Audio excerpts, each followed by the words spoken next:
Bonjour à toutes et à tous et bienvenue sur le podcast La Tangente, le podcast qui relie les trajectoires différentes autour d'un point commun, la tech. Je suis Boshi et aujourd'hui je suis avec un invité très spécial. Vous le connaissez sûrement ou alors c'est presque assuré que vous avez déjà utilisé certains de ses outils. J'ai le plaisir d'être en compagnie de Solomon Hikes. Bonjour Solomon et bienvenue sur La Tangente. Juste avant de commencer, de te souhaiter la bienvenue, de te demander comment tu vas. Merci. Je t'aurais bien dit que ça allait mieux avec le soleil qu'on a, mais tous les 2 on est sur 2 côtes différentes. Je suis à New York et tu es en Californie, si je dis pas de bêtises. Donc je pense que tu as eu un peu plus de soleil que moi ces derniers mois. Ici, il fait beau. Ouais, moi, j'étais en voyage, je reviens tout juste et il fait beau, je suis content. C'est pas toujours gagné avec San Francisco, mais aujourd'hui, c'est bon. Je vais commencer avec quelque chose d'un peu spécial. J'avais tourné un podcast avec, Quentin Dame, qui est, le CEO de Clever Cloud, qui est un cloud français, européen. Il me disait que dans la Silicon Valley, il y a pas grand chose à faire. On s'embête. Il disait que la nightlife, de New York était plus excitante que celle de la Silicon Valley. Est-ce que tu valides ou pas déjà? Bah, moi, j'ai un enfant de 4 ans, un enfant de 6 ans, donc je saurais pas te dire, honnêtement.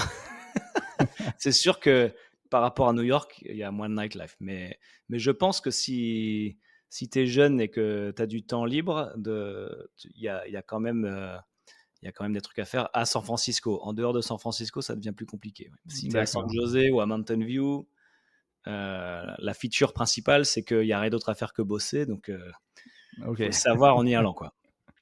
OK, je vois. OK, ouais, ça avait fait pas mal un peu de débat et cetera, et pas mal de gens qui se contredisaient donc OK, trop cool d'avoir ton avis. Hem, Est-ce que tu peux te présenter en quelques mots? Oui, bien sûr. Alors je m'appelle Salomon, je suis le co-founder d'une startup qui s'appelle Dagger, Dagger.io et avant ça, j'étais cofondateur d'une autre startup qui s'appelle Docker. J'habite à San Francisco, où j'habite depuis quoi? 15 ans à peu près et avant ça, j'habitais à Paris. J'ai grandi en France, un peu partout en France, surtout à la campagne. Hem Et j'ai une famille un peu compliquée qui est franco-canadienne, française, enfin franco-américaine canadienne, pardon. Et donc, je suis né aux États-Unis, mais quand j'avais 3 ans, mes parents sont partis en France, donc j'ai grandi en France, voilà. Et OK. bien sûr, j'adore la tech. Ouais, accessoirement. Il y a un mythe sur toi, on en avait parlé quand on avait fait, le pré-appel, du podcast. Tout le monde pense que Docker, ça vient de Lyon. Est-ce que tu peux valider ou casser ce mythe? Ah non, ça vient pas du tout de Lyon et en vrai, je connaissais pas ce mythe avant que tu m'en parles, OK, OK, OK, OK. Parce que donc j'en ai toujours entendu parler à Lyon, de gens qui sont dans la tech, qui me disent: «Ouais, Docker, ça vient d'ici». ah ouais. Bah, non, mais on a eu des Lyonnais dans l'équipe. Non, pardon, tu parles de Docker ou de Dagger? De Docker. Non, à ma connaissance, il y a aucun lien entre, Docker et Ouais, Lyon. d'accord, c'est revendiqué, Ah sans si, raison. notre CFO est lyonnais. Notre OK, CFO de l'époque, de Docker, est lyonnais et maintenant c'est le CFO de Dagger. Puisque d'accord. ma 2e startup a beaucoup de liens avec, ma première startup. Donc voilà. Mais à part ça, je sais pas. J'oublie peut-être quelque chose, mais désolé les Lyonnais. Coucou Lyon. OK, pour, faire un petit peu dans l'ordre chronologique, quand tu as commencé Docker, c'était quoi le contexte un peu de l'époque? C'était quoi l'utilisation des conteneurs? Comment l'idée est venue de se dire: «OK, on va utiliser ça, on va mettre tout ça en place»? Tu Hem, et bah, ça a commencé, quand j'étais encore en école d'ingénieur. J'étais à Epitech, à Paris. À l'époque, il y avait un seul Epitech. C'était encore assez petit et c'était un centre d'intérêt pour moi, l'administration système en général et en particulier ce qui se passait à l'époque. Donc je suis de promo 2006, donc on parle de 2004, 2005, 2006 quoi, vers la deuxième moitié de mes études. C'était, déjà la virtualisation, ça commençait à décoller. Il y avait VMware depuis pas super longtemps qui commençait à vraiment prendre. Il y avait pas encore, c'était tout début du cloud, quoi. Il y avait pas encore EC2 ou tout juste. On avait S3, mais c'était considéré comme des jouets, quoi. Mais il y avait ce concept de l'infrastructure. Maintenant, on dit infrastructure, dans le domaine de la tech, c'est comme une évidence, mais à l'époque, il y avait les serveurs. Il y avait un serveur là, un serveur là. Chaque serveur était un ordinateur, une plateforme complète. Si tu voulais, déployer une application, et la rendre accessible sur internet, il fallait déployer un serveur, ensuite il fallait le configurer et ensuite il fallait, installer ton application dedans et c'était serveur par serveur. Et il y a ce concept qui est apparu de déployer une application, pas sur un serveur, mais sur des dizaines ou des centaines et même dans certains cas qui faisaient rêver comme Google, Amazon et tout ça, sur des milliers de serveurs, de combiner tous ces ordinateurs en un seul méga ordinateur. C'était quelque chose que je trouvais, incroyable, quoi. Et les outils pour faire ça n'existaient pas vraiment, c'était du bricolage, c'était loin, c'était, chez les chez les pros, la Silicon Valley et puis nous, on était, au Kremlin-Bicêtre à bidouiller avec nos scripts, quoi. Et donc c'était vraiment une passion pour moi et en bidouillant autour de cette passion, je suis tombé sur cette technologie qui était vraiment, balbutiante à l'époque, qui étaient les containers Linux. C'était pas une fonctionnalité, standard de Linux, il fallait patcher le kernel. C'était inspiré par d'autres systèmes, comme, Solaris et même des systèmes IBM plus anciens. Ça permettait de partitionner un système Linux en mini système, quoi. C'était comme les machines virtuelles, comme les VM, mais c'était en même temps très différent et ça m'intriguait beaucoup, quoi. Donc j'ai beaucoup expérimenté autour de cette tech et puis c'est devenu une sorte d'obsession, quoi. Et voilà, après tout le reste, c'était différentes combines pour trouver des véhicules pour continuer de travailler sur cette Mmh. obsession. Donc j'ai fait de la presta. Ensuite, j'ai essayé désespérément de trouver des financements en France, mais j'ai jamais réussi. Ensuite, sur un coup de bol, on est rentré à Y Combinator et puis c'est devenu une start-up, quoi. Mais le point de départ, c'était vraiment cette obsession, un intérêt très fort autour de cette technologie, de ces applications dans l'infrastructure. OK. Donc cette obsession qui est quelque chose de finalement très bas niveau, très spécialisé et qui en plus s'adapte pas à ton contexte comme tu le dis, tu étais encore étudiant, même si tu avais de la presta, c'était peut-être pas forcément autant de serveurs, autant d'utilisation. Est-ce qu'au moment où tu as imaginé le truc, tu t'attendais à ce qu'il y ait un tel succès? Tu t'es dit: «OK, vraiment ce truc-là, si j'arrive à aller au bout, ça peut vraiment cartonner»? Hem, Bah, pas d'une manière si détaillée clairement, mais je pense qu'il y avait en fait, c'est un peu le cliché du founder, tellement naïf qu'il sait pas ce qui est pas possible. Donc c'est un mélange de naïveté et d'arrogance, et de chance, quoi. Mais oui, il y avait une intuition, technologique, on va dire, ou qui s'est avérée correcte, où une certaine tech et une certaine utilisation de cette tech, instinctivement, ça me semblait cool, sans vraiment le connecter jusqu'au bout à des problèmes business spécifiques, parce que j'avais pas l'expérience pour le faire de toute façon. C'était plutôt, «Oh là là, c'est super cool, j'ai trop envie de faire ça, j'espère que ça intéressera quelqu'un, mais bon, je vais le faire quand même». Et au début, c'était plus une démarche d'étudiant et de bidouille. Là où c'est devenu une démarche de start-up spécifiquement, hem, c'est, en 2007 où OK. j'étais employé dans une entreprise française qui avait des bureaux à Los Angeles, donc j'étais en Californie pendant 1 an à peu près et donc j'étais déjà en train de suivre cette obsession, technologique, mais sur le côté, quoi. Et pour moi, le concept d'une startup, c'était super abstrait. Personne que je connaissais ne l'avait fait. Ensuite, j'ai rencontré, quelqu'un de manière complètement random, par, mon club d'arts martiaux. OK, ah oui. Je me suis fait un ami qui était un ancien de cette école d'arts martiaux qui était basé à la Silicon Valley et au stage d'été des arts martiaux, on a sympathisé. Il m'a dit: «Ouais, moi j'ai fait une start-up, je suis à la Silicon Valley». Et pour moi, c'était comme, rencontrer un martien, quoi. Le Et donc, hasard. voilà, ça a concrétisé le fait que c'était possible. Et donc après je suis retourné à mon boulot à Los Angeles et puis ça m'a travaillé énormément. Je me suis dit: «Ah, c'est incroyable, en fait, c'est possible de créer une entreprise autour d'une technologie même, spéculative, on n'est pas complètement sûr, c'est comme ça que ça marche». Pour moi, c'était comme un sujet de film. Tu vois le film sur, tu vois le Social Network ou je sais pas quoi, mais ça tu l'appliques pas à toi, tu te dis: «C'est pas pour moi». Et là, en fait, je sais pas, ça a changé ma perspective, donc je me suis dit: «Pourquoi pas?» J'avais un boulot cool, mais j'avais pas vraiment de carrière, je débutais de toute façon et donc je me suis lancé, quoi. Voilà. OK et tu as réussi à, est-ce que d'un point de vue un peu perso, tu as réussi à gérer cette pression, quand c'est quand ça a commencé à avoir une ampleur mondiale, quand il a commencé à avoir des vrais systèmes qui tournaient dessus, que c'était plus juste un petit projet étudiant, un petit projet perso sur le côté.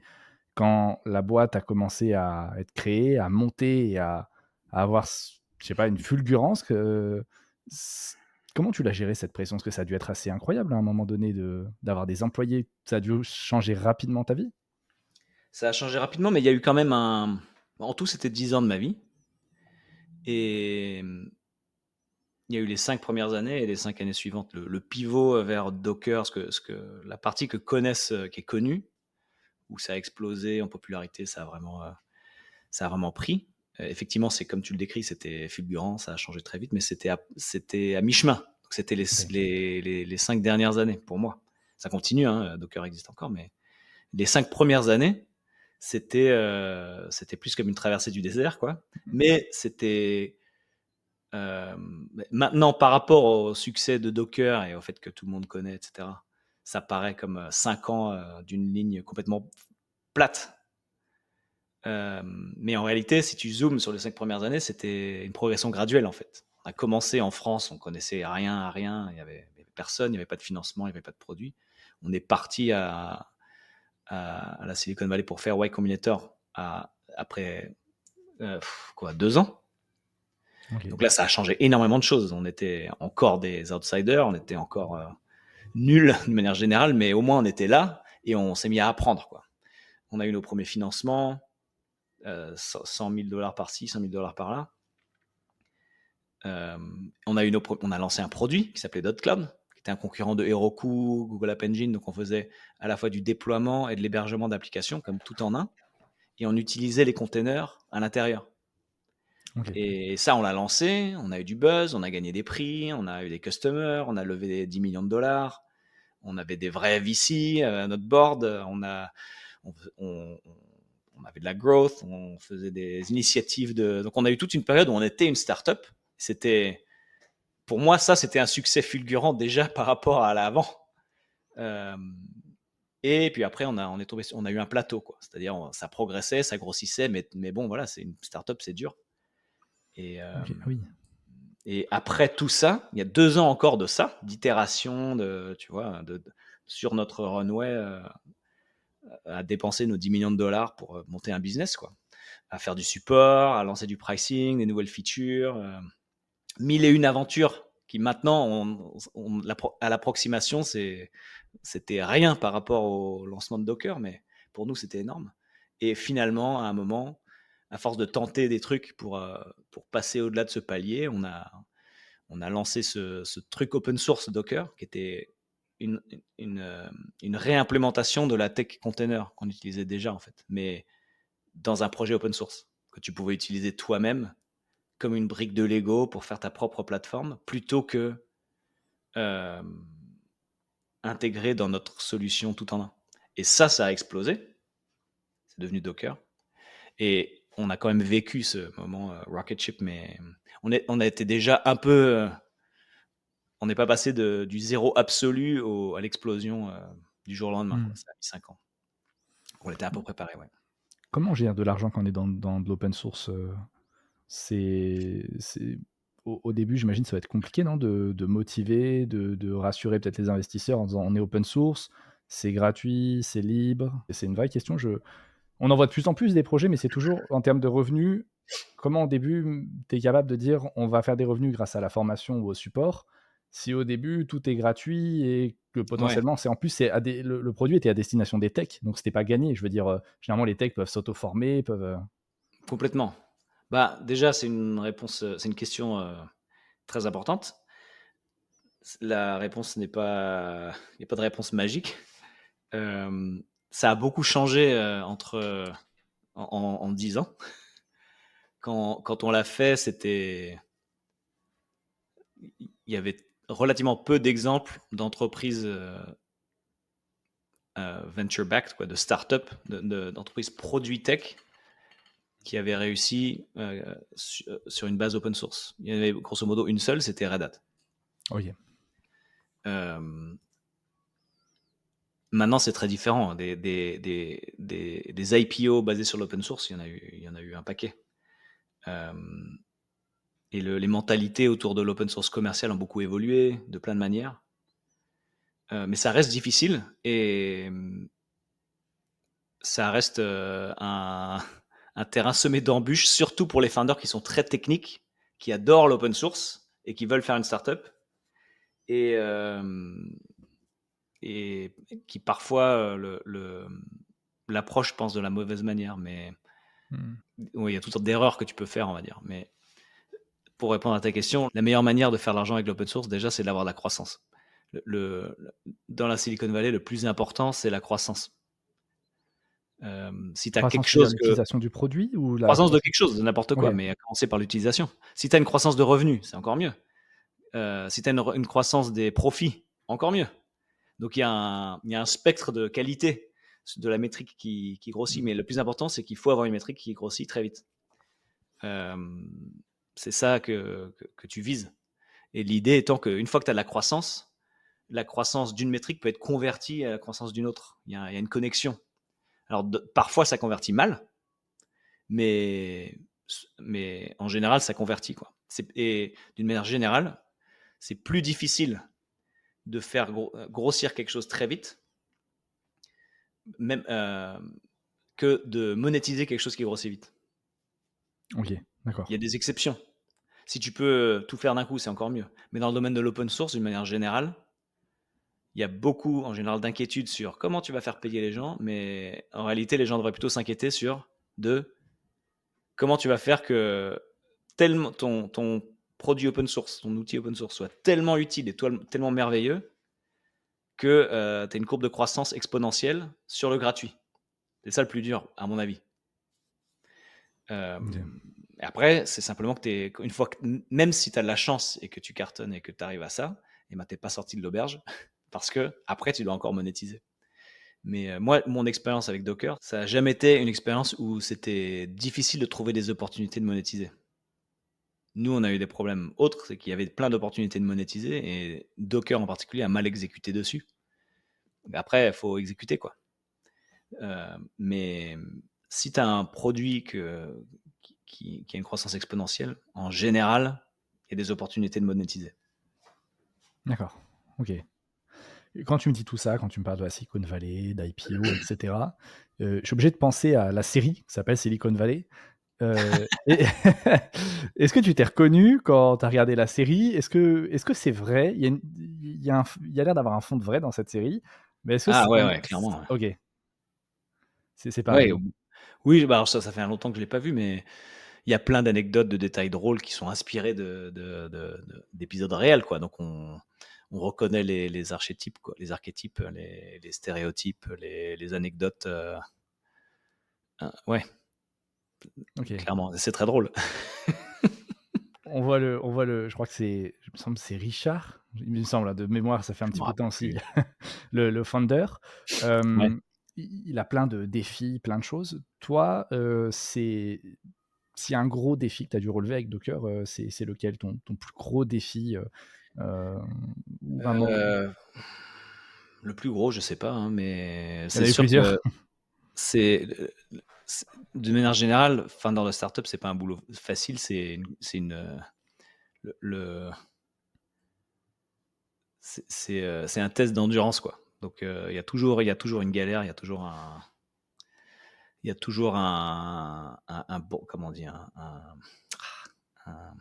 tu sais, en anglais ils disent push a boulder uphill. Tu sais, c'est quoi le mythe de Sisyphe là qui doit toujours, non, Sisyphe il se fait manger le foie. Aïe aïe aïe, je me rappelle plus J'ai de pas la la ref du tout, je mythologie. suis désolé. Non, mais bon, en gros t'as toujours une croix à porter, quoi. Il y a toujours Ah d'accord, une OK, c'est galère, bon, j'ai le truc. OK. c'est par définition, c'est le boulot du founder, c'est d'aller de- de- d'aller jusqu'à la frontière où il n'y a rien qui marche, ça n'existe pas et il faut le créer. Et si tu arrives à repousser cette limite un peu, ben, derrière toi, tu as des gens pour t'aider à continuer. Mais là où tu es censé être, c'est là où ça marche plus, là où c'est pété, là où il n'y a rien. Et donc, par définition, tu es censé être Mais c'est toi qui ouvres le chemin, quoi. le brise-glace, quoi. OK, OK, OK. Et D'accord, je vois. donc, bah, si tu es un brise-glace, je sais pas comment ça marche, les vrais brise-glaces, mais j'imagine qu'il faut il faut changer régulièrement le pic du OK, brise-glace parce qu'il s'use. OK, Donc c'est un boulot usant, quoi. OK. Mais si, si tu as la personnalité pour, c'est le meilleur boulot du monde parce que tu as une liberté énorme et il y a pas d'impact plus direct, quoi. Ta startup, elle marche ou elle marche pas. Il y a très peu de layers de bullshit entre tes actions et le Mmh. résultat, tu vois? Je pense, de manière générale, c'est le challenge principal et c'est celui de tous les founders, c'est juste de tenir, quoi. OK, OK, je vois, je vois, je vois. Il y a des décisions que tu «regrettes» entre guillemets avec, bon, enfin, tu vois, faut pas vivre dans le regret, bien sûr, je mais est-ce qu'il y a des décisions, où aujourd'hui avec Qui le était recul, stupide. que Oui, on peut identifier des conneries qu'on a fait sans forcément vivre dans le regret, comme tu dis. ouais, ouais, Ben, bah, oui, énormément, hein, mais tellement qu'en fait, il faut que je réfléchisse. OK. Mais bah, moi, une connerie que j'ai fait qui m'a posé beaucoup de problèmes, c'est que, j'ai embauché un CEO externe à Docker au pire moment, en fait, à un moment qui n'était pas le bon et j'ai pas reconnu mon erreur sur le moment. J'ai mis du temps à la corriger et ça a limité ça a limité le potentiel de Docker en tant Mmh. qu'entreprise. Je pense que ça a failli tuer Docker, en fait, mais Docker a survécu. Maintenant, c'est un business qui marche très bien. Mais ça aurait pu être beaucoup plus, je pense. Ça aurait pu être le prochain VMware, le prochain Microsoft, qui sait? Parce qu'on vraiment, on a eu du bol, en fait, tu vois? Des boîtes de cette magnitude-là dans le domaine de la tech, nous, on est plutôt dans un domaine de plateforme, tu vois? C'est pas les produits que tout le monde utilise au jour le jour, mais c'est les systèmes en dessous de ces produits, quoi. Mmh. Tu vois? Bah, Microsoft se sont diversifiés, mais au départ, c'est DOS, c'est Visual Basic, c'est les outils de programmation, c'est le système d'exploitation, Windows, et cetera. Red Hat, c'est clairement une plateforme. VMware, AWS, voilà, nous, on est dans ce domaine-là. Et quand ça marche, c'est énorme, quoi. Le potentiel est monstrueux parce que tu fais tourner tu fais tourner tout le reste finalement. Donc, OK, ouais. d'un point de vue business, ça peut être extrêmement profitable, mais il faut être au bon moment, au bon endroit. Il faut avoir du bol, quoi. Et après, il faut avoir doublement du bol. Il faut inventer le bon truc au bon moment. euh, et ensuite, une fois que tu as eu le coup de bol, faut pas le foirer, quoi. Il faut exécuter. Ouais. Et voilà, on a énormément de bol sur toutes ces dimensions-là, mais à un moment, on a fait une connerie, j'ai fait une connerie, c'était: «Ah, c'est fatigant de bosser sur cette tech et de gérer une boîte. Je vais aller chercher de l'aide». Donc j'ai embauché, l'américain aux dents blanches, hein, en gros. Et en fait, je pense que c'est une erreur que font les founders techniques, qui est de pas suffisamment se faire confiance sur la capacité d'apprendre les sujets business. De se dire: «Bon, bah, moi, je suis un ingénieur, les trucs pas tech, je comprends pas bien, je vais juste, Mmh. sous-traiter, quoi». Ça veut pas dire que tu peux pas fa que tu qu'il faut tout faire soi-même, mais ce que j'ai appris, c'est que quand tu es un founder d'une startup très technique et que tu as tendance à être du côté engineering, si ça marche et que c'est le moment de développer du sales, du marketing, etc. Et ben, faut apprendre, quoi. Et faut recruter des gens sous toi pour t'aider, mais faut se démerder, faut apprendre et euh, c'est une décision binaire, quoi. Soit tu veux le faire et tu es la bonne personne pour run cette startup, soit si tu penses que vraiment tu l'es pas, tu trouves un remplaçant ou tu vends ou je sais pas quoi, mais l'erreur, c'est de se dire que tu peux embaucher un CEO et que en fait vous allez vous répartir le boulot et tu pourras quand même ça sera quand même ta startup. À partir du moment où tu n'es plus le CEO, c'est plus ta startup. OK, oui, OK, d'accord. C'est vraiment ça, Il faut est-ce que ce que soit de tu la délégation. oui, Il OK, faut que ce soit de la d'accord. délégation. Parce que dans le travail de founder, il y a une partie de comme tu es le brise-glace, par définition, ce qui est encore la glace, personne ne le comprend. Sinon, il n'y aurait pas besoin de la briser, la glace. Tu vois, il y a une opportunité que personne d'autre n'a compris. Sinon, il l'aurait déjà fait. Et ça inclut les Américains ont dents blanches que tu embauches. Ils sont smart, ils ont bossé à Google, ils ont bossé à je sais pas quoi. Ils ont le résumé d'enfer, ils se sont fait plein de thunes dans un autre truc. Ils sont, tu vois, ils sortent du cast du film Silicon Valley, quoi. Mais n'empêche qu'ils n'ont pas brisé la glace. Et donc, Ouais. il y a quelque chose dans ton cerveau de founder qui reste incompris et qu'il faut concrétiser. Et c'est à toi de le faire, quoi. Si tu leur files les clés, tu dis vas-y, fais-le parce que marketing sales, je sais pas faire, bah, ils vont faire de la merde en fait. Tu ne les aides pas en faisant ça. OK, OK, je vois. Et est-ce que quand tu es dans cette situation, tu tombes sous les ordres du CEO et tu subis ses décisions? Ou est-ce que tu as encore complètement ton mot à dire et il a un peu une épée de Damoclès que si toi ça te plaît pas, tu peux le faire sauter? Après Bah, la j'imagine que réponse, pour la stabilité de la boîte, c'est compliqué de faire sauter des CEO tous les 2 jours, mais tu vois ce que je veux dire? ouais, bah, la réponse dépend entièrement du founder. C'est au founder de décider comment ça se passe. Mais justement, moi, l'erreur que moi j'ai fait, c'est que je me suis ce que je suis en train de dire là, je le dis en espérant que des founders ou apprentis founders l'entendent. C'est que moi, je me disais que c'est comme quand tu joues à un jeu vidéo, quoi. Tu passes, ah, je suis au level suivant, bon, bah, va y avoir le tuto qui m'explique les règles, mais en fait, il n'y a pas de tuto, et juste, c'est un open world game, et Mmh. il y a plein de conneries faciles à éviter si tu as le bon conseil au bon moment, mais c'est pas garanti qu'on va te le donner, le conseil. Et là, en l'occurrence, la réponse, c'est ben, décide ce que toi tu veux. Si tu veux que le CEO il réfère à toi et que s'il réfère pas à toi, tu vas au board et tu dis bon bah c'était le mauvais CEO, on le vire. Ben, faut faire comme ça. Parce que le CEO il va pas te dire alors ce que je te propose c'est que dans 3 mois si je fais la merde tu vas voir Tu au vires. board, tu vas dire au board que faut me virer. Ah oui tu peux carrément faire ça, c'est super. Alors, il va pas dire ça. Mmh. Moi ce qui m'est arrivé c'est qu'au bout de 3 mois j'avais un gut feeling que ça allait pas. Et je savais pas comment l'exprimer parce que j'étais jeune, j'avais pas cette expérience là. Je me disais ah donc au début je ça s'est manifesté par un conflit avec un des execs embauché par ce CEO. Parce que t'es CEO, tu débarques, tu déroules ta machine, tu embauches des execs. T'as un VP Sales, VP Engineering, VP Produit, VP machin. Et et t'as le founder. Et les execs, ils arrivent, ils se placent, tu vois. Ils sont là. Eux, c'est leur carrière, c'est pas leur boîte, c'est leur carrière. Donc ils se placent. Leur question, c'est OK, quelle autorité je vais avoir, quel territoire je vais pouvoir choper, combien de personnes je vais pouvoir embaucher, c'est quoi mon budget, tu vois. Comment OK, qui décide, qui peut me virer? OK, le founder peut pas me virer. OK, donc c'est le CEO. Donc le CEO, il faut que je fasse ci, il faut que je fasse ça. Ils sont tous en train de se placer. Pour eux, c'est un jeu, quoi. Toi, tu débarques. Faut surtout pas se mettre dans une situation où tu es vulnérable à des execs qui font la politique de bureau, parce que si tu es founder, c'est pas pour rien. Oui, ouais, Si tu ouais. étais bon à la politique de bureau, tu serais pas founder, quoi. Donc il faut décider.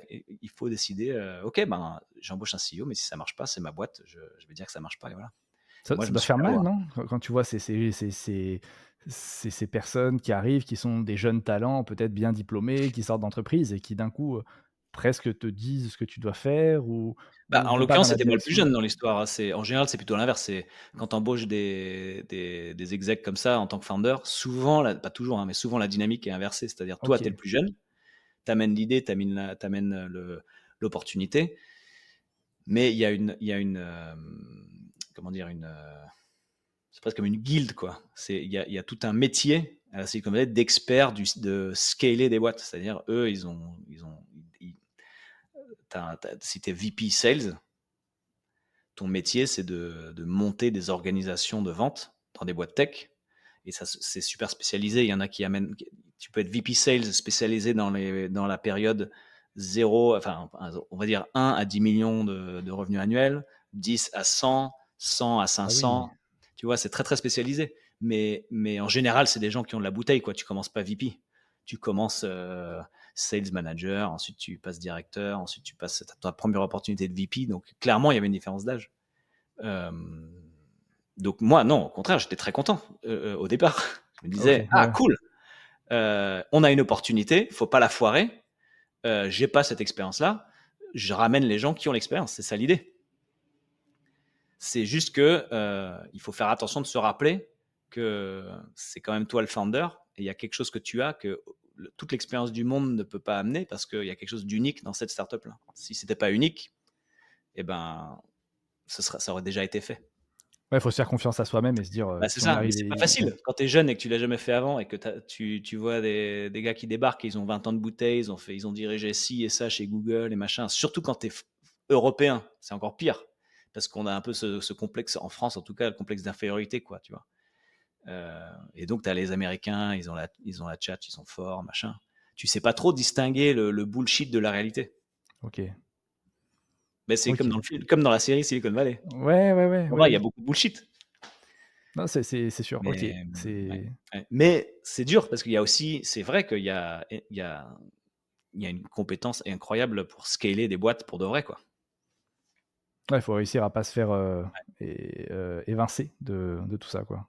Un Bah, petit faut peu. juste, Mmh. moi, mon opinion, c'est faut juste, faut rester CEO, tu embauches des gens et si ça marche pas, tu les vires et tu en testes d'autres. Je parle des execs, hein. Mmh. C'est-à-dire qu'ils ont viré tes execs à toi? Ou ça a été une chaîne de commandement au-dessus? Enfin, je veux dire, tes Mmh. «pions» à toi, entre guillemets, ils les ont virés, ceux Je dirais que pas pion, mais non, mais nous, on était une petite oui, équipe quand on a fait ce pivot, et que ça a explosé, ça a marché, on était 15, on était peut-être 20. Et donc on était une petite équipe, d'ailleurs principalement des Français et donc il y avait un employé qui était le premier ingénieur qui est devenu, qui dirigeait l'engineering, mais l'engineering, c'était 10 personnes. Heu, D'ailleurs, ce mec-là en particulier, Sam, c'est mon co-founder maintenant. OK, vous vous êtes Hem, retrouvés, ouais, il est resté longtemps, mais il a vécu la même chose, dans l'engineering. C'est-à-dire, on a ramené un VP engineering qui est devenu son boss et qui l'a dilué, quoi, tu vois? Tu dis: «Oh, si tu es VP engineering et que tu débarques, hem et qu'il y a le original, le OG qui est encore là, tu vois? Qui a toute la légitimité, qui a construit le produit et cetera. Si tu es là pour, play the game et ben, la première chose que tu fais, c'est que tu ramènes, 10 directeurs, tu le fais directeur sous toi, tu en ramènes 10 de plus qui ont bossé avec toi avant, tu ramènes ta clique et donc ça dilue un peu le pouvoir, tu vois? Mais c'est tous les trucs qu'il faut éviter, en fait, dans une startup. Ça peut tuer une startup, ce genre de comportement. OK. Hem, donc ouais, si tu une petite boîte, faut se comporter comme une petite boîte. Mmh. Si le founder se sent que c'est pas, ça correspond pas, qu'il y a un gut feeling, il faut le suivre et c'est ta responsabilité en tant que founder de corriger le tir. Il y a personne d'autre qui peut le faire vraiment, quoi. Donc on OK, a je fini par le vois. faire, on a fini par, y arriver, mais c'était long et laborieux, on va dire. Mmh. Ouais, je disais pion parce que c'est pour ça que quand tu en parles, ça me fait vraiment penser un peu à des échecs, tu vois? Il Oui, arrive, enfin, c'est dans ce oui, sens-là, non, c'est clair. je Mais ça, pour moi, ça je s'applique précise. aux execs spécifiquement parce que c'est des gens qui sont surpayés. Tu as pas l'impression de, c'est très différent pour moi tu vois, ici, il parle de IC, Individual Contributors. IC, c'est quelqu'un qui n'est pas un manager, mais qui fait le boulot, tu vois. Un ingénieur, un marketing manager, peu importe. Pour moi, la manière de manager une équipe des IC et des execs, c'est complètement différent. Parce qu'un exec, il débarque et le marché fait que le VP engineering d'une boîte de 500 personnes, euh, qui a réussi, qui a quelques beaucoup sur leur CV, tu vois, ils ont fait, je sais pas moi, Stripe, ils étaient à Google, ils étaient au début de je sais pas quoi. Euh, et ben tu vas leur donner plein d'argent. Et donc tu leur donnes plein d'argent, ben il faut que les attentes aillent avec. Mmh. C'est normal. Donc pour moi, embaucher un VP, je sais pas quoi, c'est comme acheter un frigo super cher, tu vois, ou c'est une appliance, c'est transactionnel, quoi.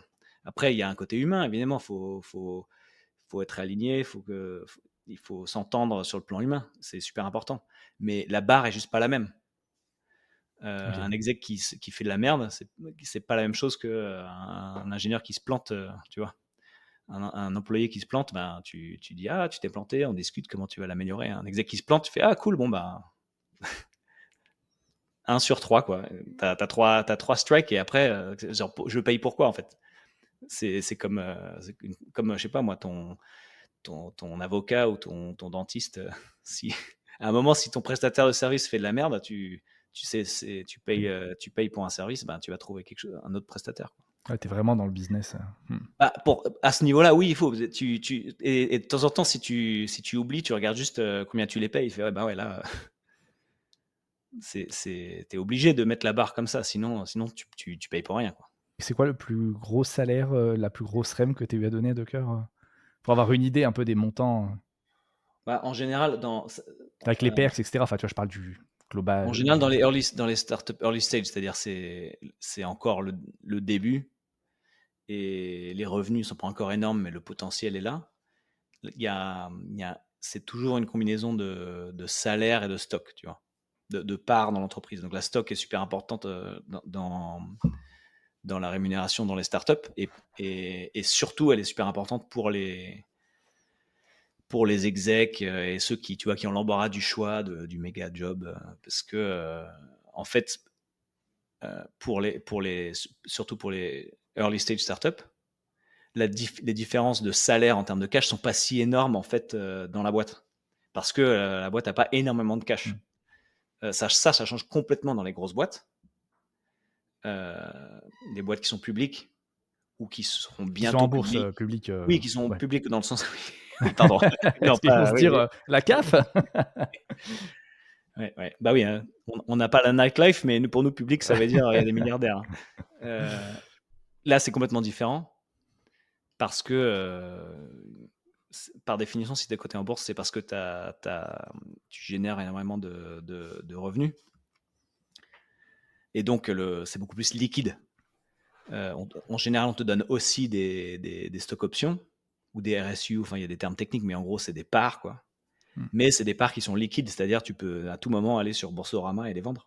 Et donc, c'est une autre forme de cash, finalement. Euh, et dans ces situations-là, par exemple, si t'es un exec chez Google ou chez peu importe un Red Hat, mmh. c'était VP of quelque chose dans une boîte comme ça. Au total, si tu combines cash et equity, t'es au-dessus de la barre du million par an normalement, quoi. D'accord, ouais, Mais si tu es en haut de l'échelle, tu vois. bien Après, sûr. l'échelle est haute et il y a plein de gens en dessous, mais euh, disons que être en haut de l'échelle dans une grosse boîte tech, euh, d'un point de vue strictement financier court terme, en général, c'est mieux parce que c'est du cash qui tombe tous les mois, garanti, et il y en a beaucoup, quoi. Par contre, pour arriver là, faut play the game, tu vois. Ouais, faut Et se bon, donner un ça, peu, je c'est. pense. Ouais, si tu es founder ou si tu es dans l'équipe d'une startup qui est beaucoup plus petite, c'est complètement différent parce que bah, le risque est. Le risque que la startup ne devienne jamais énorme est immense. Et donc, on te donne une plus grande proportion de la boîte en pourcentage, mais pour l'instant, ça vaut rien, quoi. Ça vaut zéro. Et si ça devient liquide un jour, ce sera dans des années. Oui, c'est un peu Donc, une promesse que tu lui fais de lui dire: «Si demain on rentre en bourse, vu que tu as 30, si on fait 1 million, tu auras 300 000 pour prendre des ordres de grandeur». oui, c'est ça, sauf que 30%, c'est ce que tu as quand t'es, par exemple, quand tu commences la boîte et qu'il n'y a rien, il n'y a personne, il n'y a pas d'argent, il n'y a pas d'employé, il y a juste toi et tes deux potes, vous êtes trois, et ben, tu as 33%. Mmh, Et ça, c'est le premier jour. Donc, tu n'auras jamais plus que 33%. À partir de là, ça fait que descendre. Parce que si tu embauches, quelqu'un, tu lui donnes 1%, et ben, toi, tu es dilué de 1% sur ton tiers, ton co-founder aussi. Tu lèves de l'argent, l'investisseur veut 15%, boum, c'est 15% de ta part, 15% de leur part, tu vois, etc., etc. Et le chemin est long, quoi. Donc, une embauche, typiquement, ça se compte pas en pourcentage, ça se compte en tranche de pourcentage. On compte plutôt en nombre de parts en général, et aussi en dollar value, c'est-à-dire on dit, OK, à la valeur actuelle, à la valeur actuelle que nous a donné le dernier investisseur. Par exemple, on a levé de l'argent l'année dernière, l'investisseur a accepté de, de nous valoriser à 100 millions de dollars. Et eux, ils sont obligés de valoriser parce que ils vont nous donner du cash, on va leur donner des parts. Donc, tu fais une règle par 3, ça donne la valeur, forcément. C'est, c'est, c'est un checkpoint. C'est un peu virtuel parce que c'est une seule transaction. Tu peux pas aller acheter des parts de la même boîte au même prix sur la place publique. mmh. Mais ça sert de baromètre de valorisation. Et après, tu fais la règle de 3 avec les parts que tu donnes aux employés. Tu dis, bon, bah, sur la dernière valorisation, sur le dernier prix que quelqu'un a accepté de payer pour des parts de cette boîte, on t'en donne pour 100 000 dollars, par exemple. OK, d'accord, je vois. Ouais. Et voilà, bon, il y a tout un système, mais bon, Mmh. ça, tu vois, ça, c'est le genre de, il y a 1000 et un détails autour de ça. Par exemple, comment tu payes tes taxes sur ça, quelles sont les normes, qu'est-ce qui est une bonne allocation de parts, tu vois, une mauvaise allocation de parts. Heu, il y a le vesting, quand est-ce que ça se débloque? Faut attendre, tu peux pas, si tu rejoins la boîte, tu as ton allocation de parts et tu démissionnes le lendemain, tu t'en vas pas avec tes parts, par exemple. Il y a un système pour éviter ça. Ouais, elles Donc il sont y a 1000 et diluées. un détails, mais ça, c'est le terreau de la Silicon Valley, c'est-à-dire c'est aussi commun que, les règles pour le pourboire dans un resto ou OK. Ouais, je regardais un épisode où même, il disait que des métiers rien à voir avec l'informatique, par exemple, je dis n'importe quoi, tu vas vouloir, une baby-sitter. La baby-sitter, si elle sait que tu es founder, elle va dire: «Attends, il y a peut-être pas moyen de s'arranger, tu me payes pas». ah! J'ai regardé Bon, ça a ça, l'air c'est un peu d'être un extrême, monde. mais c'est un peu extrême, mais oui, mais par exemple, les comptables, il y a beaucoup de comptables qui ils connaissent sur le doigt de la tu vois, sur les doigts de la main le système parce que tous leurs clients bossent dans une start-up ou dans une boîte tech. Mmh. Ils peuvent te dire exactement comment déclarer tes impôts, comment gérer les conséquences fiscales, tu vois? Il y a plein de choses comme ça. Mmh. Hem, OK. enfin bon. Et alors toi, du coup, quand tu quittes Docker, comment ça se passe? Tu contactes le board, tu leur dis: «Vous me rachetez mes parts» ou alors «Je les vends à quelqu'un d'autre», mais du coup, ils perdent un peu du contrôle. Enfin, co dans Ah! quelles conditions tu quittes Docker? Et est-ce que derrière, tu dis: «Bon, bah, je quitte, parce que je suis plus en accord», enfin, tu vois un petit peu dans c'est quoi le contexte quand tu décides Ouais, de ouais, ça dépend beaucoup du contexte, mais moi, je suis parti après longtemps, tu vois? Après 10 ans, donc typiquement, un founder a des parts qui vestent sur 4 ans. D'ailleurs, c'est, la norme, le standard pour à peu près tout le monde, employé, founder, c'est-à-dire tu as une allocation de parts et ensuite petit à petit ça se débloque et après tu as toutes des règles, des différentes arnaques pour, t'empêcher de les garder même quand tu t'en vas, mais bref, dans l'ensemble, après 4 ans, les stocks que tu as eu au début, elles sont vestées, c'est fini. Donc, et après, en tant que founder, on peut t'en donner. Après 4 ans, moi, on m'en a redonné, mais quand tu es founder, tu en as tellement au début que en général, ce que tu as après, si tu restes, c'est juste parce que tu veux que ta boîte marche, en gros. Parce que tu les as, tes parts, mais si la boîte foire, elle va le zéro. Donc, il y a un oui, intérêt partagé à faire que ça marche. Et donc, moi, voilà, j'ai continué. Et puis, juste, j'étais burn-out, quoi. J'en avais marre. C'était à cause de l'erreur que j'avais fait au début, c'était beaucoup moins fun parce que le problème pour moi a fait que s'amplifier. J'étais grosso modo entouré de gens qui auraient préféré que je sois pas là et je restais simplement pour me battre pour que la boîte réalise son potentiel parce que c'était mon bébé, quoi. Mais c'était dans des conditions très frustrantes et donc à un moment juste j'en ai eu marre et je me suis dit 10 ans c'est symbolique, c'est long, je suis fatigué, donc je suis parti et puis il y avait pas, c'était à peu près aussi simple que ça, quoi. J'ai dit je me barre et je suis parti et j'étais au board, donc je suis resté au board. Et après 6 mois, il y a eu une espèce de, comme la boîte elle est vraiment mal, il y a eu une espèce de remise à zéro, quoi, un refinancement, un changement du board, et puis bon, moi je me suis désengagé pour de bon, quoi. Et ça, c'était en 2018, donc ça fait un bout de temps déjà. OK. Mais ouais, logistiquement, c'est facile pour un founder de partir une fois qu'il a tout vesté. Il y a logistiquement pas de gros soucis. La question, mais après d'ailleurs, qu'est-ce que tu vas faire de tes stocks? Est-ce qu'ils vont valoir de l'argent un jour? Ça, c'est une autre question. Mais Et est-ce que quand tu ça pars, dépend. est-ce que ça rattrape la peine quand tu pars, et qu'on te dit: «OK, on va vous faire un virement, quand tu as tout vendu, on va vous faire un virement de temps», et tu te dis: «Waouh, ça va quand même être assez incroyable de recevoir autant d'argent», ou Mais ouais, le fait de partir n'a débloqué aucun argent pour moi. Moi, ah, tu as gardé les parts, et tu OK, d'accord. OK, OK, OK. oui, en fait, c'est complètement déconnecté. OK, C'est-à-dire, tu peux rester et vendre, partir et ne pas vendre. Ce OK. qui détermine si tu vends tes parts, c'est surtout est-ce que, un, quelqu'un est intéressé de les acheter. Et est-ce que deux, c'est le bon moment pour vendre ou tu veux attendre en espérant que ça vaille plus? Moi, ce que j'ai fait, parce que tu parlais de la tornade, il y a eu 5 ans où c'était la folie, quoi, où absolument tous les investisseurs de la Silicon Valley voulaient acheter des parts de Docker parce qu'ils voyaient bien le potentiel immense et ils n'avaient pas encore vu à quel point on allait le foirer. Euh, et donc, ce que moi j'ai fait, c'est ce qu'on appelle des transactions secondaires, c'est-à-dire que quand tu lèves de l'argent, tu vends pas la boîte n'est pas à vendre. C'est-à-dire elle continue en entreprise indépendante, mais quand un investisseur veut acheter une petite part de l'entreprise pour la financer, et ben au lieu de au lieu d'émettre des nouvelles parts et de vendre ces nouvelles parts à l'investisseur, tu fais un mix où tu prends, disons, si au total, l'investisseur je sais pas moi, l'investisseur veut mettre 20 millions, au lieu d'allouer pour 20 millions de parts, tu en alloues pour, je sais pas moi, 18 millions de nouvelles parts, et tu dis au founder, ben, si vous voulez vendre un peu de parts maintenant, ben, il y a une allocation de 2 millions de 2 millions de dollars en parts quoi, à faire.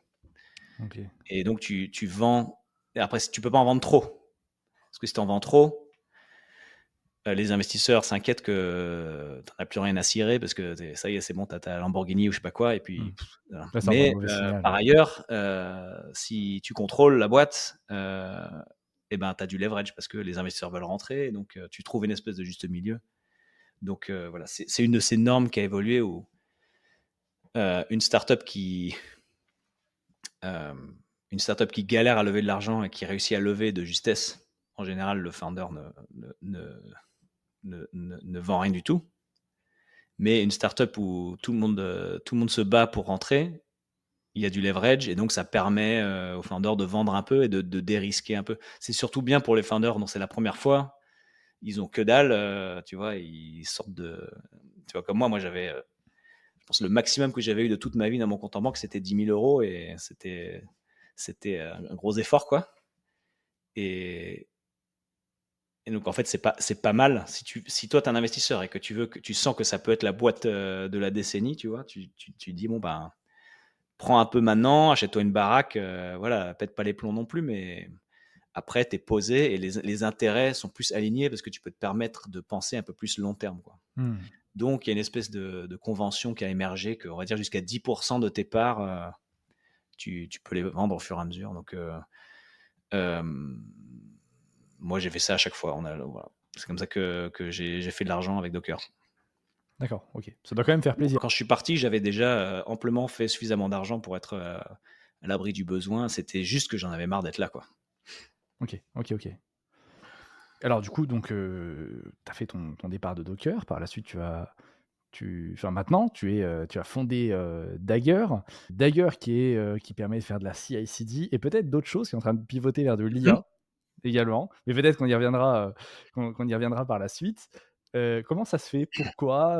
Qu'est c'est tu parlais que tu avais repris, ton CFO, tu avais repris d'autres personnes de ton ancienne équipe. C'est un peu la mélancolie de ce manque un peu de ce qu'était Docker au début? C'est une envie, d'innover, ou tu as trouvé que peut-être, dans ce domaine-là de la CI/CD, il manquait quelque chose et tu as eu un petit peu du flair et tu t'es dit: «OK, là, il manque encore un truc de fou, on peut innover». C'est pourquoi Dagger?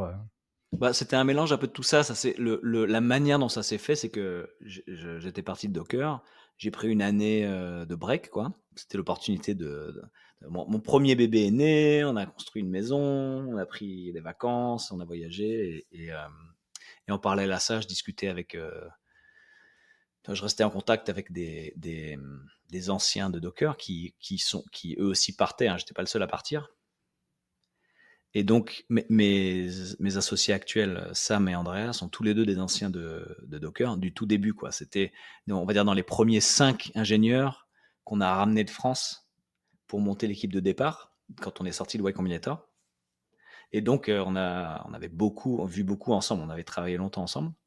Et eux aussi, c'était barré de Docker. Euh, ils avaient commencé une startup tous les deux. OK. Et on en discutait, tu vois, je leur donnais des conseils, on va dire, et un conseil que je leur ai donné, c'est vous devriez rejoindre Y Combinator.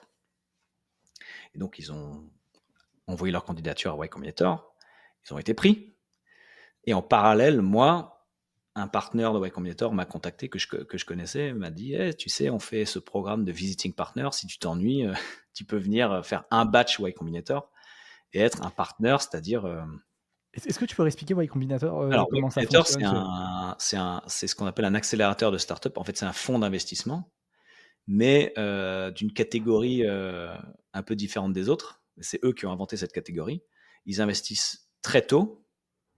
Ils demandent beaucoup moins de preuves concrètes de succès. C'est-à-dire ça leur fait pas peur d'investir, dans juste 2 ingénieurs, qui ont une idée et qui sont pas sûrs, qui bidouillent. Ils investissent aussi dans les startups qui réussissent déjà, parce qu'ils ont le luxe de le faire maintenant, mais ils ont prouvé un modèle où tu peux miser sur les founders et les fondamentaux des founders et très technique, hein, c'est sur des projets très techniques et investir relativement peu, mais très tôt et baisser la barrière d'entrée en fait et avoir des résultats spectaculaires. Donc ils font ça depuis 2005. Mais ça a commencé à clairement marcher quand Dropbox, Airbnb, Stripe, Heroku et quelques gros succès sont sortis de Y Combinator, quoi. Et Y Combinator, c'est un programme que nous, on a fait. C'est le programme qui clairement nous a permis de réussir parce qu'on n'y connaissait rien en startup. Vraiment, on était nuls. Et c'était un peu notre formation, quoi. Ça, C'est on l'a fait en aussi 2010. Pardon, je OK. l'avais fait en Docker. OK. C'est Euh, très enfin, c'est pas je vais pas dire le mot élitiste parce que ce serait négatif, mais Y Combinator, c'est aussi une marque de sérieux et cetera. Enfin, je veux dire, c'est pas tout le monde qui rentre à Y Combinator. Faut de ce que j'ai compris, il faut pitcher une très bonne idée, faut qu'ils aient beaucoup de confiance dans les founders et cetera. Enfin, déjà, quand une startup rentre à Y Combinator, c'est déjà un bon signe qu'il y a un potentiel. Juste pour, dire oui, aussi, ouais. c'est ça, c'est clair. C'est clair. Ça ne veut pas dire que ça va automatiquement marcher parce que ça reste risqué. Mais clairement, c'est un signe très positif, quoi. Et donc, pendant cette année de break, je me suis retrouvé à être partner là, tu vois, pas, temporairement. Et donc, je me suis retrouvé entre autres, à travailler avec la startup toute nouvelle de mes copains Sam et Andrea. Et eux, ils étaient en train de changer d'idée. Ils faisaient un truc de crypto, mais ils voulaient changer. Et donc, ils ont passé ce batch Y Combinator, ces 3 mois du programme, à chercher la nouvelle idée. Donc, on a discuté de nouvelles idées ensemble. Et donc, ça s'est mélangé avec les idées qui me tournaient moi dans la tête, vu que j'étais en vacances, quoi. Donc, forcément, il y avait tout le temps pour réfléchir. Évidemment, certaines de ces idées étaient inspirées par l'expérience à Docker, les choses qu'on aurait pu faire, qu'on n'a jamais eu le temps de faire, euh, des possibilités, des choses qui sont maintenant possibles parce que Docker existe, qui n'étaient pas possibles avant, tu vois. Donc, tout ça, c'est un peu mélangé. Et bien sûr aussi l'idée de peut-être retravailler ensemble. Euh, et donc, au final, je les ai rejoints et on a comme relancé ce qui est devenu Dagger. Donc, pour moi, c'était une combinaison de tous ces facteurs-là, quoi. Mais je dirais que le principal, c'était simplement reconstituer une équipe qui était super, quoi. On travaille bien ensemble. Clairement, on peut sortir des produits qui marchent. Et c'est la bande des geeks qui veulent geeker à nouveau ensemble. L'autre alternative, c'était de prendre ma retraite à 35 ans. Ça t'enchantait J'avais pas? déjà commencé à me rendre compte que j'allais m'emmerder sérieusement, OK. quoi. Et Ah oui. ouais, et puis ouais, si on aime construire des choses, faut pas s'arrêter, quoi. Tu vois des similarités, parce que d'ailleurs aujourd'hui, enfin, faut le préciser, il y a une grosse hype autour, ça grandit, vous êtes à la KubeCon, vous êtes à plein d'endroits, il y a pas mal d'événements. Il y en a un aussi, on en reparlera peut-être sur la fin du podcast, il y a un Mmh. prochain événement là, à San Francisco dans quelques semaines, j'ai vu, si je dis pas de bêtises? Ah oui, oui, on fait une Hack Night, ouais, le Ouais, 14 mai. Ouais, d'ailleurs, si quelqu'un écoute qui est à San Francisco, venez. pourquoi pas? Est-ce que tu vois des similarités, dans la croissance de Dagger par rapport à Docker? Est-ce que tu as des comment dire? Tu sais, des petites alertes, qui te disent: «Ah, là, c'est peut-être un peu pareil que Docker, Oui, on est à clairement, ce niveau». bah, faut calibrer les attentes parce que c'est le moment explosif, à Docker était tellement monstrueusement explosif que ça fausse un peu les attentes parce que c'était vraiment, c'est dur à décrire, mais la meilleure comparaison que je peux donner, c'est l'explosion de ChatGPT et la vague AI actuelle. C'est-à-dire que c'est un moment unique où du jour au lendemain, tu passes de tout le monde s'en fout à absolument tout le monde est obsédé par ça et tu es au milieu de cette tornade. Et il y a une période de temps où le sujet principal de l'industrie, c'est ce que tu as fait et les ramifications de ce que tu as fait. Et c'est pas un critère, c'est génial quand ça arrive, c'est super de rêver et de se dire faudrait le faire, mais c'est c'est pas un standard, réaliste, quoi. Mmh. Parce que, la majorité des startups, même celles qui réussissent énormément, leur chemin ne passe pas par un moment comme ça. Je sais pas moi, Dropbox, Mmh. j'en prends une on en parlait il y a 2 minutes, mais Ouais. ou Stripe, tu vois? C'était pas du tout le même profil, mais au final, le résultat est monstrueux quand même. Ouais, bien sûr. Ouais, ouais. Donc nous, moi, ce que je reconnais par rapport à Docker, c'est, les aspects qualitatifs. Ça, moi, je reconnais beaucoup et c'est vrai que c'est la manière dont on fait Dagger, c'est très inspiré de ce qu'on faisait à Docker. Les fondamentaux sont les mêmes. C'est open source, c'est construit avec une communauté d'ingénieurs, hem, de manière très ouverte et très authentique dans ce que à l'époque, c'était sur IRC, pour ceux qui connaissent encore, Ça je sais date pas un si ça petit peu, existe ouais. encore. Mais aujourd'hui, c'est sur Discord. On est extrêmement ouvert sur Discord. On a une communauté très active, très impliquée. On discute de tout. Et c'est une communauté d'ingénieurs système, quoi, d'ingénieurs qui font du cloud, parfois des plateformes engineers, du DevOps, du cloud engineering, des choses comme ça. Très actifs. Beaucoup d'entraide, beaucoup de débats. euh, des gens qui débarquent et qui disent ah, j'ai un cluster de tant de milliers de machines, j'utilise Dagger, voilà comment ça, voilà des benchmarks. Et à côté des étudiants qui font des bidouilles avec, qui sont là, waouh, incroyable, tu vois. Et un autre qui dit ah oui, moi je fais ça dans une banque. Et un autre qui dit ah, je peux pas dire ce que je fais, c'est top secret. Et c'est comme un. C'est, c'est, c'est le cœur vraiment de Dagger, cette communauté, quoi. Et c'est super puissant quand on l'utilise correctement. Euh, mais bon, ça demande d'être authentique. C'est-à-dire, tout le monde est là toute la journée. Euh, donc, et quand on est dans cette configuration-là, le plus utile pour moi, c'est que ça donne un radar intégré, c'est-à-dire qu'on voit tout de suite qu'est-ce qui intéresse la communauté, qu'est-ce qui les intéresse pas. Donc, on est comme toujours guidé par les réactions en direct des vrais utilisateurs pour construire des vraies choses avec Dagger dans notre cas. Donc, on sort quelque chose. Avant même de lancer la feature, typiquement, on va donner accès un prototype même à la communauté. Dans la même journée, on va avoir des retours, on va l'améliorer, on revient et on fait ça tous les jours. Tu vois, on itère, on itère, on itère. C'est un peu notre super pouvoir, quoi. Et c'était pareil à Docker. Et là, en ce moment, tu parlais tout à l'heure de l'IA, mais ce qui clairement est un signal très fort pour moi, c'est que en fait notre communauté, Dagger, c'est une technologie pour automatiser les,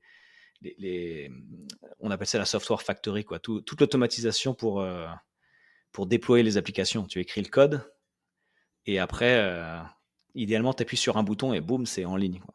Il y a mille et une étapes pour assembler les composants, tester, mettre en ligne. C'est extrêmement complexe, comme une usine très sophistiquée qui assemble tous les composants, sauf que c'est une usine virtuelle qui assemble ton app, quoi. Et Dagger, finalement, c'est le système qui fait tourner ton usine. Et notre communauté, c'est les ingénieurs qui font tourner l'usine, qui permet à tous les autres aux développeurs de juste écrire leur code et appuyer sur le bouton. Toute la complexité qui va derrière ce bouton quand tu appuies, bah c'est Dagger qui le gère. Euh, et en fait, on a une communauté de ces ingénieurs très spécialisés qui font des usines de fous avec Dagger, quoi, qui ont découvert que en fait, ils pouvaient intégrer de l'IA dans ces usines et que ça améliore énormément le système, quoi. Donc évidemment, l'IA, c'est très à la mode. On l'a dans l'ensemble évité de suivre la mode pour suivre la mode, il n'y a pas trop d'intérêt. Mais quand c'est ta communauté qui, sans te consulter, prend ta technologie et va faire de l'IA avec, bah là, c'est le rêve, quoi. Parce que c'est à la fois authentique, c'est concret, c'est un utilisateur qui règle un problème avec ton produit. Et en plus, c'est un thème à la mode, donc ça me facilite énormément la vie pour le marketing, pour la relation avec les investisseurs. Maintenant, je peux dire, hey, on fait de l'IA. Les investisseurs disent, ouais, super. C'est-à-dire Euh, quoi concrètement mettre de l'IA dans Dagger? C'est, bah, ouais, dans notre cas spécifiquement, c'est de la construction d'agents. C'est-à-dire que, en fait, dans l'IA, il y a eu une première phase depuis la révolution des LLM, GPT, etc., qui est ah super, on a un cerveau numérique avec qui on peut parler, quoi. Tu lui envoies des messages, il te renvoie des messages, waouh, c'est assez incroyable. Il peut répondre à tes questions, etc., etc. La deuxième phase, c'est la phase des agents. Bah, maintenant, c'est très à la mode. Et ça fait que commencer. C'est que maintenant, l'IA, elle peut faire des choses. Donc, en gros, tu as ce cerveau. Métaphoriquement, tu le branches sur un corps de robot. Et maintenant, le robot peut faire des trucs. Concrètement, c'est pas un robot physique, enfin, la plupart du temps. Pas encore? C'est un robot virtuel qui est fait de logiciels. Et donc, il y a une nouvelle discipline logicielle qui est apparue du jour au lendemain, c'est comment créer un logiciel avec un cerveau à l'intérieur, quoi. Et il se trouve que ben, ça change tout, ça change comment designer ton logiciel, comment le créer, ça change pas mal des règles traditionnelles du software. Et il s'avère que Dagger est parfaitement approprié euh, et que c'est extrêmement. Imagine une usine. Donc je disais tout à l'heure, Dagger, ça fait tourner les usines virtuelles. Une usine moderne, c'est fait de machines, quoi, de robots, mais de robots bêtes, quoi, des bras articulés, c'est de l'automatisation du robot industriel. Voilà. Donc, nous, on a une communauté d'ingénieurs qui construisent des robots industriels spécialisés en utilisant notre système. En gros, on leur donne un système modulaire, quoi, comme de Lego, pour facilement assembler les robots industriels dont ils ont besoin, pour assembler leur application de la bonne manière. Tout ça pour que les développeurs aient le bouton, quoi. Boum, je déploie. Et en gros, ce que ces ingénieurs ont fait, notre communauté, c'est qu'ils se sont dit, ah, qu'est-ce qui se passe si je prends un cerveau, un LLM, et je le branche sur mon robot industriel? Est-ce qu'il devient intelligent? Et en gros, la réponse est oui. Du coup, l'application de Dagger, c'est qu'est-ce qui se passe si tu as ton usine avec tes robots industriels et que tu l'upgrades pour avoir des vrais robots intelligents qui peuvent regarder et qui peuvent, tu vois, au lieu d'avoir un bras articulé qui va Mmh. tester si la voiture que tu construis, tu vois, elle est solide et ça fait boum, boum sans réfléchir, qu'est-ce qui se passe si tu lui mets un cerveau? Et là, tu as un robot testeur qui dit, oh, mais attends, il y a un problème là. Tu vois, tout d'un coup, tu n'as pas juste des employés humains et des robots industriels, tu as un troisième participant dans cette usine qui est le, le robot intelligent, quoi. Donc ça change, en fait, ça change complètement ce qui est possible dans cette discipline dans le DevOps, dans le cloud, ça change tout. Ça change comment peut fonctionner ton usine. Donc ça, c'est notre application de l'IA. C'est repenser complètement l'assemblage et le déploiement d'applications en utilisant ce que peuvent faire les IA, quoi. OK. Donc c'est-à-dire que, par exemple, pour avoir un exemple un peu plus tech, ça Mhm. veut dire que, j'ai Dagger qui va pouvoir, justement assembler, compiler, lancer mes petits tests unitaires, machin, sur mon je sais pas, sur un soft que j'aurais construit et derrière, je peux utiliser de l'IA pour qu'il, fasse des tests, plus approfondis, des petits tests de sécurité ou autres sur mon code et qu'il soit capable de soit bloquer, accepter de pousser plus loin, refuser, modifier Alors, mon code. le test, par exemple, ouais, c'est ça. Tu peux avoir un test de sécurité, genre essaie de hacker mon programme. Ah, j'ai trouvé un bug de sécurité. Mais ça peut être aussi, tu peux te dire, bon, bah, la documentation. À chaque fois que tu mets une feature, un problème qui revient tout le temps, c'est ah, on n'a pas mis à jour la documentation pour expliquer la feature. Les ingénieurs n'ont jamais le temps, machin. Ben, peut-être que la documentation peut être ajoutée automatiquement à partir du code, par exemple. Mmh. Euh, Ça, c'est un exemple. L'optimisation, le refactoring, tu vois. Ah, c'est juste un robot qui passe, qui dit ah, je te l'ai juste optimisé. Ce qui est très à la mode en ce moment, c'est les coding agents, l'IA qui code pour toi carrément, qui écrit le code. Ça, Le c'est une fameux vibe révolution. coding. Ouais, le vibe coding. Bah, le vibe coding, quand tu fais un side project, quand tu fais comme le simulateur de vol web là, de Levels.io, là, des projets fun comme ça, bah, c'est toi, c'est cool. Mais si tu fais du vibe coding et que tu bosses dans une banque ou que tu bosses à Stripe ou je sais pas où, c'est pas juste toi et ton éditeur de code. Il y a toute l'usine derrière. Et le code, vibe codé ou pas, le code, il doit passer par toute cette usine pour valider que ça marche. Et donc, tu vois, cette boucle OK, j'essaie une nouvelle version. Ah non, ça passe pas. OK, j'essaie autre chose, ça passe pas. Ben, ça, en fait, c'est un problème complètement nouveau. Les usines qui shippent les vrais logiciels qui tournent qui font tourner toutes les apps du monde, elles sont pas du tout conçues pour le vibe coding. C'est pas du tout prêt. Mmh. Donc là, on a une grande partie de notre communauté. C'est eux qui font tourner les usines. C'est ça notre communauté.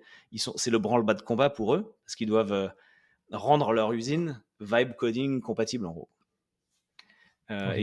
Leur pire cauchemar, c'est que si leur usine n'est pas compatible avec le vibe coding, c'est trop lent ou tu vois, ça marche pas, et ben, les devs vont juste vont partir sur le côté et esquiver l'usine et faire leur truc dans leur coin.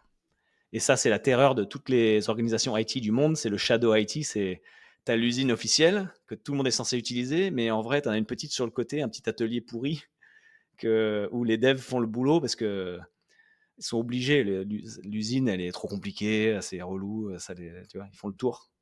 OK. Donc, c'est une tension énorme qui se crée. Et le rôle de Dagger, c'est de trouver le juste milieu, quoi. C'est quoi la suite, pour Dagger, Qu'est-ce que vous recherchez? Vous recherchez peut-être, je sais pas, des ingénieurs qui pourraient postuler? Vous recherchez des testeurs? Vous recherchez des gens pour mettre à l'épreuve? Je sais pas, c'est quoi la suite actuellement pour Dagger? Alors, on est toujours en mode recrutement. Alors, on recrute par choix très lentement, mais on est toujours à la recherche d'ingénieurs passionnés par ce domaine. C'est quand même très, très spécifique, quoi. Donc, si ce genre de domaine, ça intéresse, tout ce qui est cloud, IA, agent, déploiement à grande échelle, etc., ben, venez nous voir sur le Discord. Venez dire bonjour, venez jouer avec Dagger, c'est tout ouvert de toute façon. Et de temps en temps, c'est sûr qu'on recrute dans le tas, mais le canal officieux de recrutement, c'est notre Discord, en fait. D'accord. Et puis, bah, sinon, et autour de l'IA, il y a. Moi, franchement, j'adore cette phase de la tech parce que c'est très tôt, c'est encore beaucoup de bidouilles, beaucoup de prototypes, mais c'est vraiment, c'est vraiment impressionnant ce qu'on peut faire avec. Moi, j'ai l'impression que c'est le début d'un nouveau cycle. Et, et depuis que moi, je suis dans l'industrie, j'ai l'impression de ne pas avoir connu vraiment un début de cycle. C'est-à-dire, moi, promo 2006, on va dire, j'ai commencé avec les stages, etc., vers 2004, à vraiment bosser dans la tech. On était déjà dans la, dans la continuité de la révolution web. Alors oui, il y a eu le cloud, il y a eu le mobile, mais c'était quand même la continuité de Internet, quoi. Mmh. Euh, vraiment la méga vague Internet. Là, on est le début d'une nouvelle méga vague. C'est complètement incroyable ce qu'on peut faire avec ces IA. Et c'est que le début. Je pense que c'est normal d'être un peu sceptique. Il y a de la hype, il y a du surmarketing, hein, c'est clair, à l'américaine. Mmh. Mais en dessous, il y a une réalité technologique qu'il ne faut surtout pas ignorer, quoi. C'est quand même incroyable ce qu'on peut faire. Et c'est, si tu es un geek, c'est le paradis.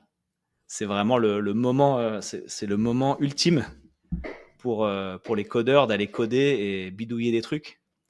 Parce que tout le monde recommence à zéro. Tu vois, tu sors d'école, tu as des gens qui ont 20 ans d'expérience, ils sont, grosso modo, ils en savent autant que toi sur le domaine de l'IA. C'est incroyable. Oui, ouais, Et ouais, donc, oui, il y a pas de gros seniors IA, c'est tout est à ouais, alors faire et évidemment, il y a ouais. des expériences qui se transposent. Mmh mh. Tu vois, nous, on a fait nos usines et tout, on voit ça, on dit, OK, nous, là, on peut se différencier dans l'IA, c'est là, boum. Parce que certains problèmes restent les mêmes avant et après. On va juste transposer nos solutions pré-IA à un monde post-IA. Mais les grands gagnants dans l'histoire, c'est les nouveaux, quoi, les gens qui débarquent, qui ont la niaque, tu vois, qui ont peur de rien et qui juste adorent bidouiller. Donc, ouais, il faut surtout bidouiller tout le temps non-stop. Et nous, on adore les bidouilleurs. C'est la Hack Night dont je te parlais, c'est ça. C'est une soirée bidouille, tout le monde débarque. Évidemment, on te montre comment utiliser Dagger pour bidouiller, mais l'important, c'est surtout qu'on va tous coder, à commencer par l'équipe Dagger. On va se montrer ce qu'on a fait, on va s'amuser. Et ouais, moi, mon conseil pour les développeurs en général, les geeks, c'est de se rendre compte de la chance qu'ils ont, quoi. C'est vrai qu'on est dans des domaines qui sont passionnants et puis en plus avec l'IA, si on enlève un peu, comme tu disais, un peu le bullshit marketing et cetera qui est autour, si on descend, il y a des mathématiques, il y a des choses super cool à faire. Quand on s'intéresse même avec aujourd'hui avec tous les GPU, comment réussir à optimiser au maximum. Ouais, Il y a des sujets qui sont très, très intéressants, côté IA. partout. Enfin, quel que soit ton intérêt dans la tech, cette frénésie IA s'y applique Mmh. et a une influence positive. Et plus tu es technique et intéressé par la bidouille et capable de bidouiller, plus c'est avantageux pour toi. Ouais, clairement. Et je me permets de faire un petit instant promo parce qu'en plus c'est dans le thème. J'avais fait une vidéo enfin un workshop qui doit durer 2 heures avec une personne de ton équipe, un Français de ton équipe que j'avais rencontré à la KubeCon, où on parle de Dagger, de comment ça fonctionne, un workshop global de 2 heures. Donc si ça vous intéresse, vous pouvez retrouver ça sur la chaîne YouTube, c'est gratuit, c'est à disposition. N'hésitez pas à aller tester, à rejoindre du coup le Discord aussi Dagger, où tu participes et où tu envoies beaucoup de messages. Je te vois très souvent connecté Ah ouais, ouais, dessus. ben Et ouais. tu continues à, Bah, à coder, à mettre les mains dans le cambouis, hein, de ce que je vois. Enfin, c'est des réponses techniques que tu fais. ah oui, complètement. Bah, c'est pour un produit pour les développeurs, tu es obligé, quoi. C'est c'est le job du CEO d'utiliser le produit, de le connaître. Et si c'est un produit pour les développeurs, bah, il y a pas le choix. Pour s'en servir, il faut développer. Après, je suis loin d'être le meilleur ingénieur de l'équipe. Mais oui, moi, mon moment préféré de la journée, c'est quand j'ai un peu de temps pour coder quelque chose en utilisant Dagger. Et franchement, c'est le job de rêve pour moi parce que on fait Lego. C'est Mmh. vraiment un système Lego. C'est notre différenciateur, c'est que c'est modulaire. Tu peux combiner les briques, etc. Et, et donc, bah, imagine si tu diriges Lego et que tu es fan de Lego, mais c'est le job de rêve parce que il y a toujours un nouveau truc à construire et c'est facile en fait de construire quelque chose. Moi, je me mets 1 heure de côté, je peux faire un truc fun avec Dagger. Je peux me faire des mini projets. Et comme c'est modulaire, je peux le finir, je le mets de côté. Je me fais mon petit agent, par exemple, un petit agent AI qui fait un truc. Comme si je me faisais un. J'ai l'impression de me faire ma collection ma collection de Pokémon presque. Oui. Bon, je mélange les métaphores, mais ma collection de personnages Lego, je le mets sur l'étagère et ensuite je peux en prendre 4 et jouer avec, tu vois, celui que j'ai fait le mois dernier, celui que je viens de finir, et puis je fais un jeu avec. C'est la partie la plus fun, quoi. Et évidemment, c'est utile parce que quand je fais ça, je trouve des bugs, et ensuite je reporte les bugs. Et ensuite, quand quelqu'un vient sur le Discord et dit j'ai un bug, moi je peux dire ah oui, j'ai eu le même bug. Alors voilà, c'est pour ça que ça marche. Ouais, ouais. On voit que ça te passionne en tout cas, on voit que c'est ton un petit peu aussi pareil, ton bébé, que tu passes du temps et cetera, donc c'est trop cool et je pense que c'est pas partout dans les entreprises, où les CEO sont techniques et en plus croient vraiment dans leur produit et l'utilisent d'autant plus, donc Ouais. mmh, Ouais, ouais, ouais, c'est vrai. C'est pas facile, franchement, parce que c'est la seule manière de faire réussir une boîte comme ça qui est très technique, qui fait un produit pour les ingénieurs. Il faut que ce soit un ingénieur qui dirige la boîte. Mais quand tu as un ingénieur qui dirige la boîte, tu as envie de faire les trucs d'ingénieur et le reste, bah, c'est une nécessité parce que quelqu'un doit le faire. Et donc, c'est un peu une lutte constante, mais ça vaut la peine, quoi. Ça vaut la peine. Et on a le luxe de créer une équipe de gens qui sont tout aussi passionnés, ce qui est extrêmement fun quand tu as la bonne équipe. Ah, c'est le meilleur feeling du monde, quoi. bah, écoute, trop bien. J'allais te demander le mot de la fin, mais je pense que c'est assez beau cette dernière phrase, donc je pense qu'on va l'utiliser comme mot de la fin. D'habitude, on termine un peu différemment, mais peut-être un épisode 2 pour la suite. C'était vraiment un plaisir de te recevoir et un honneur de te recevoir, Bah, merci dans beaucoup. dans le podcast et puis, bah, j'espère, peut-être à bientôt alors. Pour l'épisode 2. Oui, bien sûr.